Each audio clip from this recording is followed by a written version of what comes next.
On a serious note, I want to be a millionaire. You want to be a millionaire? Are you crazy? Is it possible to be a millionaire in first place in your situation when you don't have a silver spoon in your mouth? Let me explain to you guys. In this particular situation of life, there are two options for me to choose. The first one is to play passive, and the second option is to play active. What do I mean by that? The first option allows me to be in the comfortable zone. Why do you even bother to do anything?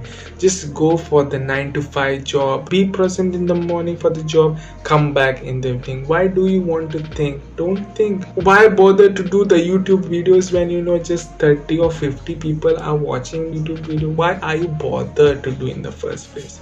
And the second option is to take up the challenge to be a millionaire, not just in financial but also in other aspects of life, like to trust the gut feeling, to follow the dreams in the unknown valley. One of the motivational speakers said that in life you have to achieve some things, then you have to pay attention to these three things. First one is health, second one is wealth, and third one is your spirituality. And it's not easy to achieve them. You have to put in the discipline every day and out to achieve these three things. One of the best things I heard is that you have to be excited every morning, not because you have to do many things, but because you get to do those things in the first place. So these are the two options that I have right now. First one, be in the comfort zone, don't think much.